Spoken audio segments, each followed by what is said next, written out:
There's a strange moment that happens when you realize you're no longer invisible.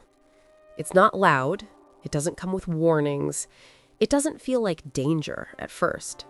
It feels like pressure, like the air around you has changed, even though everything looks the same.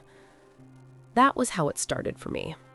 Not with sirens, not with doors breaking down, not with someone calling my name. Just a quiet sense that the space I was occupying had begun to notice me back. And once that happens, there's no going back to being unseen. I didn't know it yet, but something had shifted the night Winston appeared. Not because he showed up, but because people like Winston don't move unless something is already moving underneath. And whatever that was, it was now moving toward me. El Paso looks calm during the day. That's the lie it tells. Wide streets, bright skies, people walking like they belong. But underneath that calm, there's a tension you learn to feel if you don't belong there.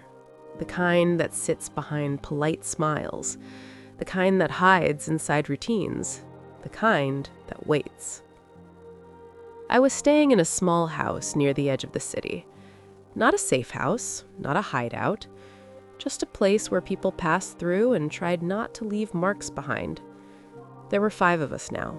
No names exchanged unless necessary, no questions unless unavoidable. That was the rule.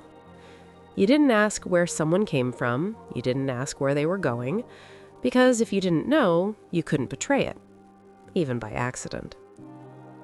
I kept my head down. I cleaned, I listened, and I learned something important in those first days. Fear doesn't shout in places like this. It whispers.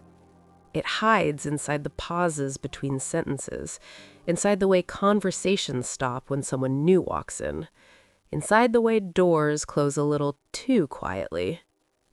That's where danger lives. Winston didn't stay. That was the first thing that unsettled me. Men like him don't just disappear without reason. He checked the house, spoke to one person privately, looked at me once, long enough to make my chest tighten. Then he left.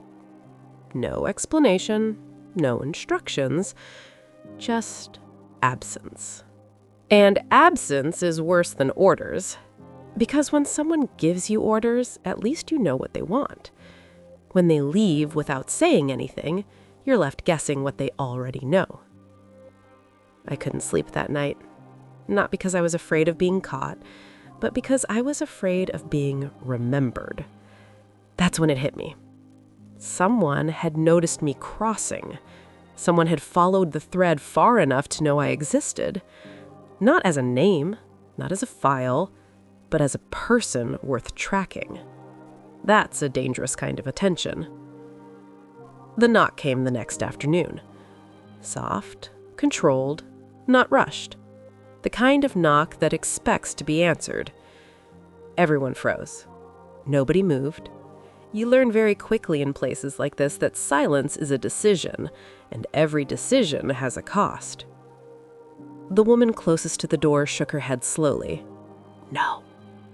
The knock came again. Same rhythm, same pressure. Whoever it was, they weren't guessing.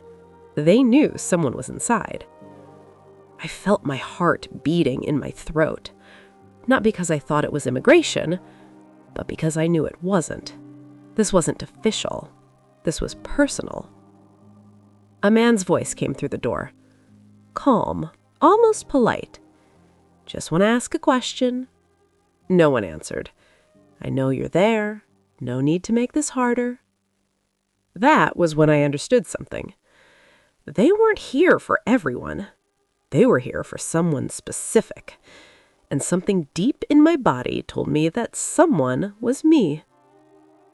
The back door quietly opened. Too quietly. That was Winston. He stepped inside like he owned the place, like he'd never left. The man outside stopped knocking. There was a pause, then footsteps walking away. Winston closed the door and leaned against it. He didn't look relieved. He looked annoyed. That wasn't supposed to happen yet, he said. No one spoke. I stared at him, trying to read his face. "What do you mean, yet?" I asked. He looked at me. Really looked. And for the first time, I saw something crack. Not fear, concern. Means you're moving faster than planned, and that's dangerous. My stomach dropped. "I didn't do anything," I said. "I know," he replied. "That's the problem." He explained just enough to scare me, not enough to comfort me. Someone had flagged the crossing. Not officially, unofficially. The kind of interest that doesn't come from paperwork. It comes from money. Someone thought I might be useful, or valuable, or connected to something I didn't even know existed. "Why me?" I asked. Winston didn't answer right away. Then he said, "Because you didn't panic." That wasn't the answer I wanted. That night, when everything almost went wrong, you stayed quiet. I remembered the checkpoint, the questions, the moment my mind froze. "You think that makes me special?" I asked. "No," he said. "It makes you noticeable." That was worse. He told me I couldn't stay there anymore. The house was burned. Not literally, socially. The kind of place people start watching.